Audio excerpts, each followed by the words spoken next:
300 point का उछाल Sensex में इस समय 3/4% की बढ़त के साथ कामकाज होता है। लेकिन सतपुत्र सर ने कहा था कि कुछ स्टॉक्स हैं जो आप लोग पूछेंगे तो बताऊंगा। सतपुत्र सर, पूछने वाली क्या बात है, बताइए ना कौन से स्टॉक इस समय रडार पर है, क्या ट्रेड लेना है सर?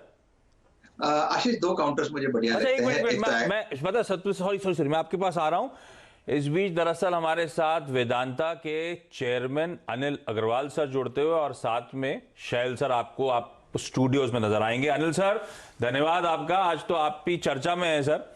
वो जो रिवर्स बुक बिल्डिंग है उसका आज आखिरी दिन है, कल्मिनेशन का दिन है। 134 करोड़ शेयर्स आने थे सक्सेसफुल होने के लिए, एटलीस्ट टेंडरिंग के लिहाज से। क्या ताजा अपडेट? अब तो लग रहा है कि एटलीस्ट टेंडरिंग के लिहाज से तो सक्सेसफुल होता हुआ नजर आएगा, है ना सर? हाँ, ये जो सेबी का जो प्रोसेस है, ये बड़ा ट्रांसपेरेंट है। ये पूरी दुनिया में और कहीं नहीं था। इसको लोग कॉपी कर रहे हैं दुनिया में कि इसमें ज्यादा जो से है वो शेयर होल्डर की है। आपका जो कंपनी वाले हैं वो कोई प्राइस नहीं दे सकते हैं। रिवर्स बुक बिल्डिंग में जो भी वो प्राइस चाहे वो दे सकते हैं। तो ये बहुत अच्छा एक प्रोसेस है।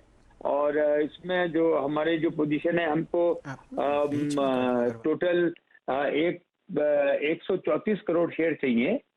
तो हम ओवर 92-93% हमारा हो गया है। बाकी भी उम्मीद है कि ये 2-3 घंटे में और हो जाएगा। काफी अच्छा रिस्पॉन्स आया है।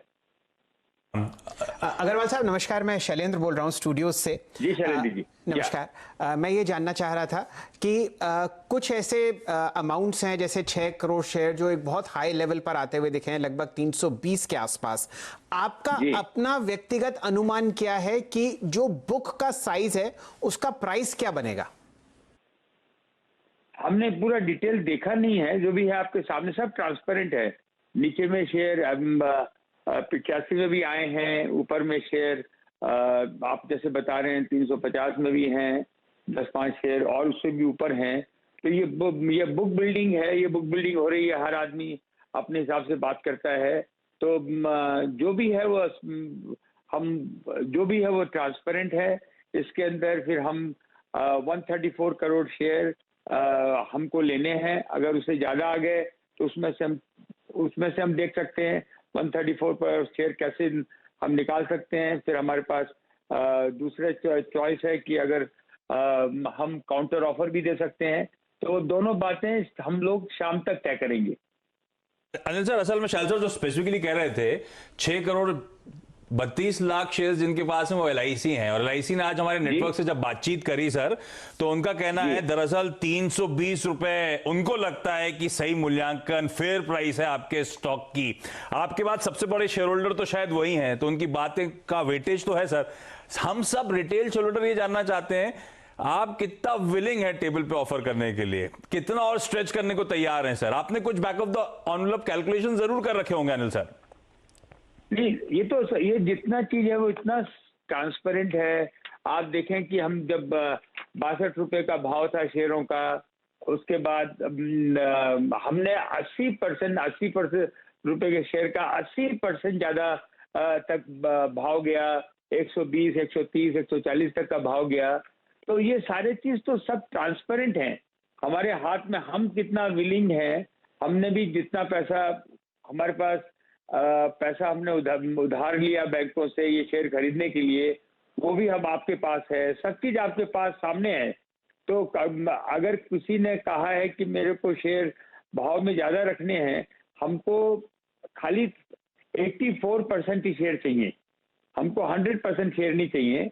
उसमें से मान लीजिए 15% share holder for any reason नहीं आते हैं, तो बहुत अच्छा है, ट्रांसपेरेंट प्रोसेस है। They could stay back. तो ये सारी चीजें चलेंगी। तो अनिल सर, आपकी तैयारी का तो आइडिया है बाजार को, जो आपने कहा SBI से लोन फैसिलिटी थी, हिंदुस्तान जिंक के शायद शेयर गिरवी रखे गए थे, तो तैयारी इसी वॉर चेस्ट को डेवलप करने के लिए हो रही थी। तो तैयारी देखते हुए लग रहा है कि आपने तैयारी 140-150 के भाव की तो कर रखी है ना सर?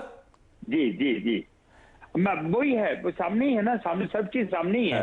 वो सब चीज सामने ही है और इसमें शेयर होल्डर खुश भी हैं। और ये बहुत अच्छा मौका है उन लोगों के लिए कि आज cash is on the table जी। नहीं तो इतना बड़ा कैश मिलना, शेयरों को बेचना बहुत डिफिकल्ट काम है। तो ये हम सारा कैश इज द किंग। आज के दिन जो शेयरों के भाव 70-80 के थे, उसका भाव आज भी भाव 115-20 का है, मेरे को आइडिया नहीं है। हाँ। बट अगर किसी रिटेल वालों को बहुत बड़ी अपॉर्चुनिटी है इसको करने की, बट वो उनके हाथ में है, पूरा ट्रांसपेरेंट प्रोसेस है, रिवर्स बुक बिल्डिंग है। If they tender the share, it will be cash on the table for them. जी अग्रवाल साहब, आप दुनिया के मेटल किंग माने जाते हैं। जाहिर तौर पर एक प्रमोटर मैं तो और सर्वेंट का सर्वेंट हूँ। हाँ जी, जी बोलिए बोलिए। ये आपका बड़प्पन है अगर आप ऐसा सोचते हैं, लेकिन इस बात में किसी भी तरीके की कोई अलग राय नहीं है कि आप इस दुनिया के और इस देश दोनों के मेटल किंग हैं। जाहिर तौर पर एक ओनर और एक प्रमोटर अलग तरीके से सोचता है बिजनेस के बारे में, एक रिटेल शेयर होल्डर के अलायदा। अब आप इस बिजनेस को फुली ओन करना चाहते हैं, ये आपका पूरा राइट है कि आप एग्जिस्टिंग शेयर होल्डर्स को ऑफर दें और उनको खरीद लें। ये बताइए आगे आने वाले 1-2 सालों के लिए वेदांता के लिए आपके क्या क्या प्लान्स हैं, जब आप पूरी तरीके से इस बिजनेस को ओन कर लेंगे, जो 3-3:15 बजे तक पता चल जाएगा? जी, इसमें तो हमारा एक ही है कि हमारे जो स्ट्रक्चर था वो ठीक नहीं था जी, क्योंकि एक ऊपर में स्ट्रक्चर था, फिर एक नीचे में स्ट्रक्चर था, तो स्ट्रक्चर को उसमें हमारी लीकेज बहुत हो जाती थी जी। हमारे यहाँ जो डेट है उनको सर्विस करने में हमें बहुत तकलीफ, हमें कठिनाइयां होती थी या दिक्कत थी। इसमें भी हम कंफर्टेबल हो जाएंगे कि हम अपना डेट जो है वो उसको सर्विस कर सकेंगे, क्योंकि लीकेज कम हो जाएगी, सिंपल स्ट्रक्चर हो जाएगा। तो ये मेनली हमारे बॉन्ड होल्डर हैं, जो हमारे डेट होल्डर हैं, वो कंफर्टेबल हो जाएंगे और कंपनी फिर कंफर्टेबली चलेगी। नहीं तो हरदम ये रहता था कि पैसा यहाँ 100 रुपया निकला, 100 रुपया पहुंचते पहुंचते वो 30-35 रह जाता था, तो वो पूरा पैसा जाएगा, तो डेट होल्डरों और इनको कंफर्ट हो जाएगा।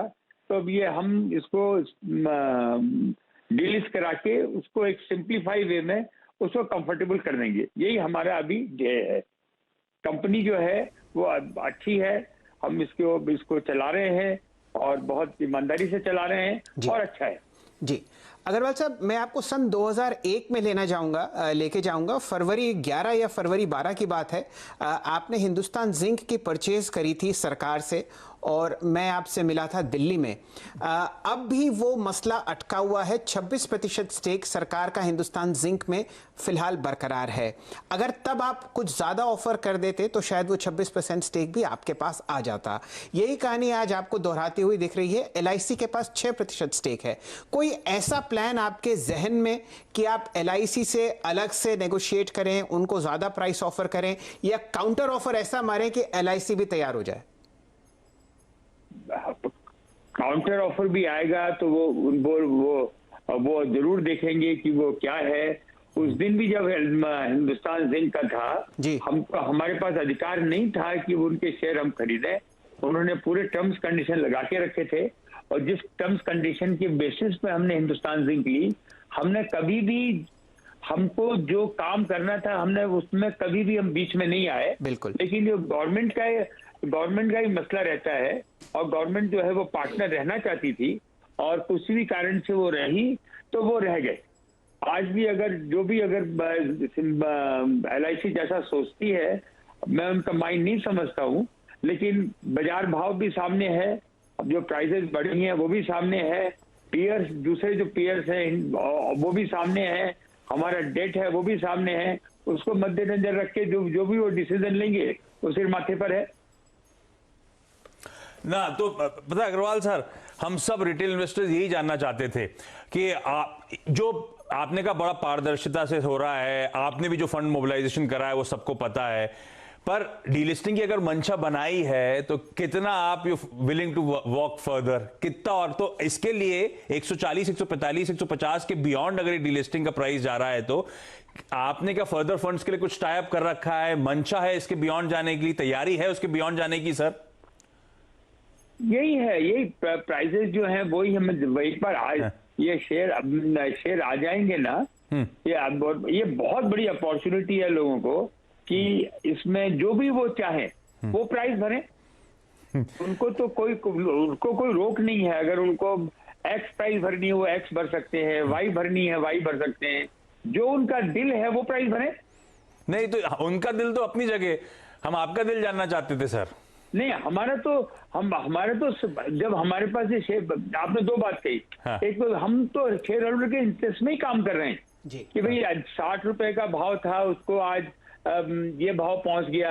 आज के दिन भी बाजार जो खुला हुआ है 114 120 का भाव है, उसके सामने उनको मैं कोई ऐसा बात नहीं बोलना चाहता जो कि गलत हो या गवर्नेंस से आगे पीछे हो, उससे ज्यादा ही मिलेगा, उनको भी नजर में है।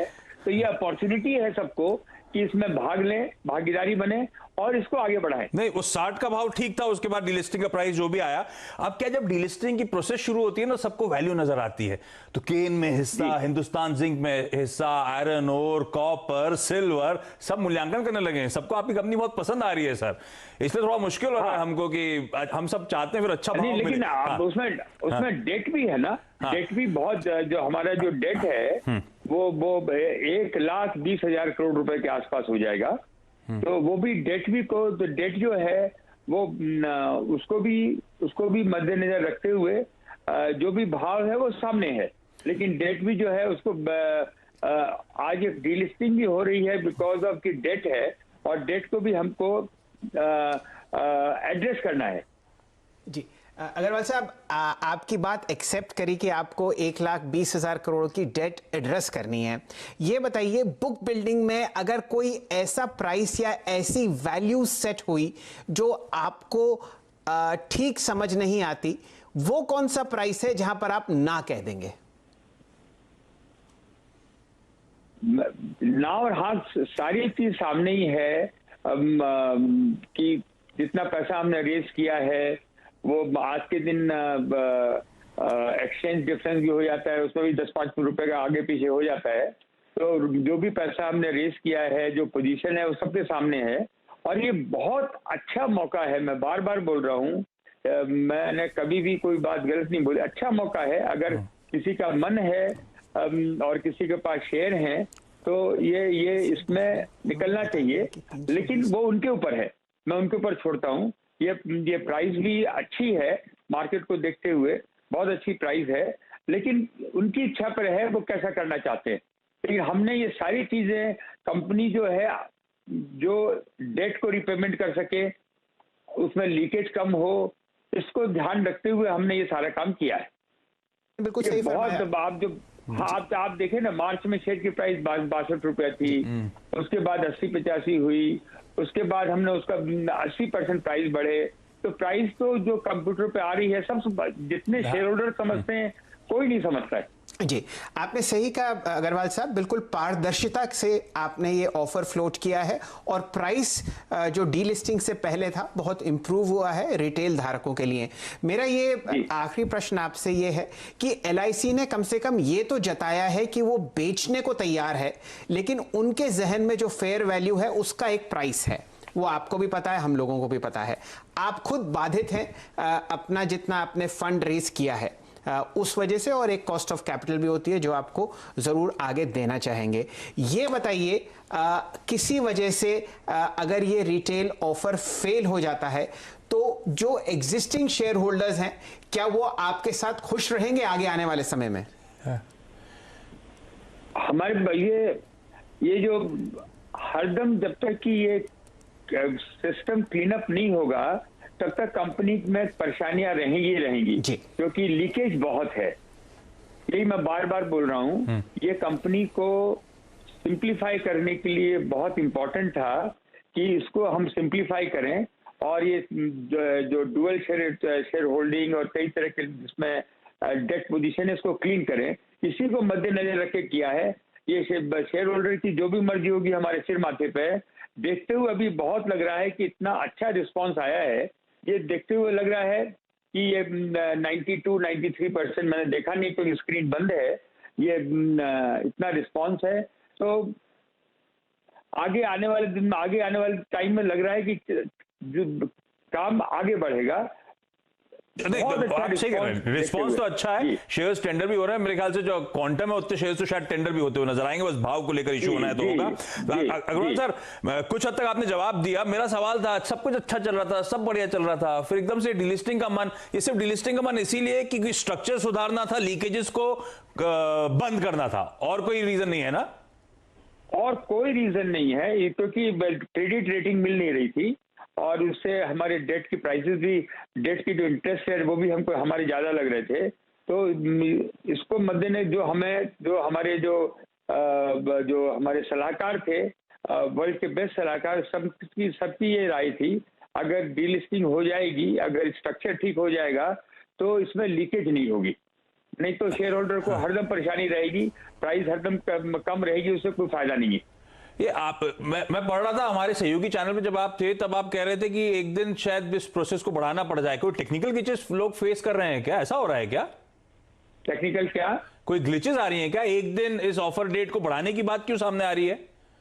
नहीं, ये इसलिए कि जो हमारे, मान लीजिए हमको कंप्लीट हो भी जाता है, लेकिन बहुत सारे छोटे मोटे जो कई लोगों ने बार बार बोल रहे हैं, हमारी तरफ से कोई रिक्वेस्ट कम है, शेयर होल्डरों की तरफ से रिक्वेस्ट बहुत ज्यादा है कि एक दिन हमको और दिया जाए, क्योंकि हमारे शेयर यहाँ फंसे हैं, वहां फंसे हैं, कुछ ट्रेजरी में फंसे हैं, वो बीच में शायद कुछ कंप्यूटर ब्लॉक हो गया था, उसमें हमने नहीं दे पाए, तो हमको एक दिन का समय और दिया जाए।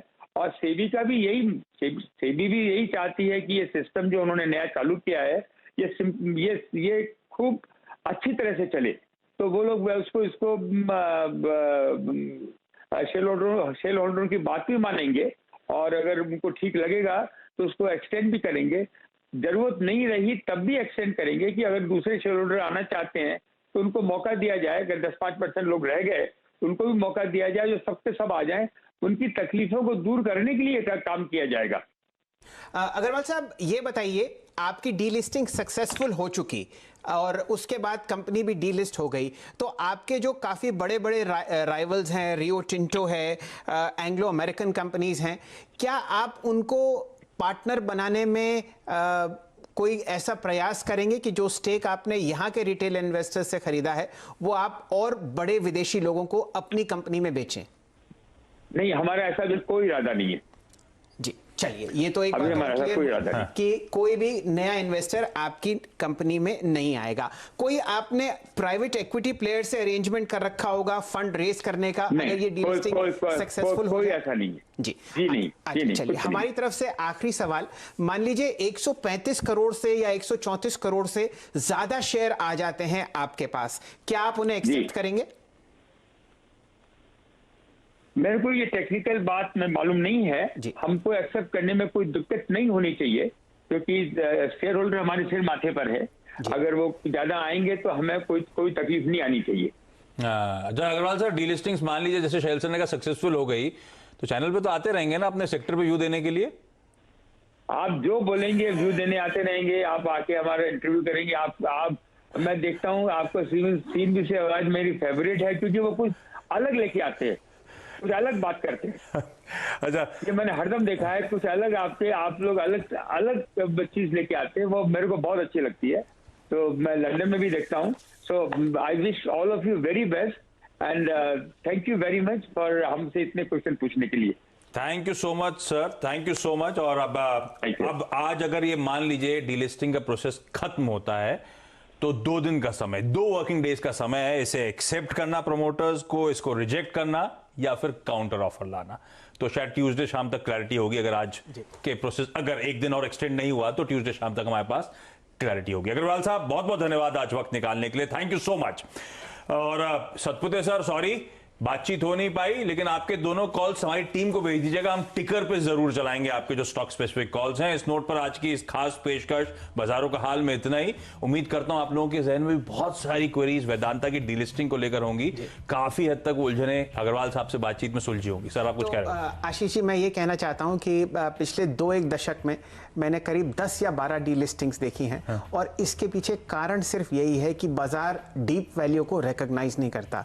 अगर मैं आपको कंपनीज के नाम बताऊं जो डीलिस्ट हो चुकी हैं, आप ताज्जुब करेंगे। कैडबरीज एक टाइम पे हमारे देश में लिस्टेड हुआ करती थी, और जब .com बस्ट हुआ उसके बाद बहुत प्रोमोटर्स ऐसे थे एमएनसी कंपनीज के जो उनको डीलिस्ट करके चले गए। तो एक और कंपनी अगर ये आपको 3 बजे तक डीलिस्ट होती हुई दिख रही है, जो कि हमारे देश की नहीं दुनिया की गिनी चुनी मेटल जायंट्स में से मानी जाती है, तो वो भी हमारे बाजार से परे हो जाएगी। हाँ, तो 2020 में कई बार इस स्टॉक को जब मेंशन करा जाता है तो कहा जाता था पूरी कमोडिटी वर्ल्ड का बेट लेना है तो आप वेदांता के थ्रू ले सकते हैं, ऐसी एक कंपनी। चलिए इस डीलिस्टिंग, इसके फाइनल प्राइस, उसके एक्सेप्टेंस, इन सब पे तो CNBC आवाज पे डिटेल कवरेज कंटिन्यू करेगा। अभी ब्रेक के उस पर हर्षदा जुड़ेंगी जो लेकर आएंगे आपके लिए मिड कैप मंत्र। नमस्कार।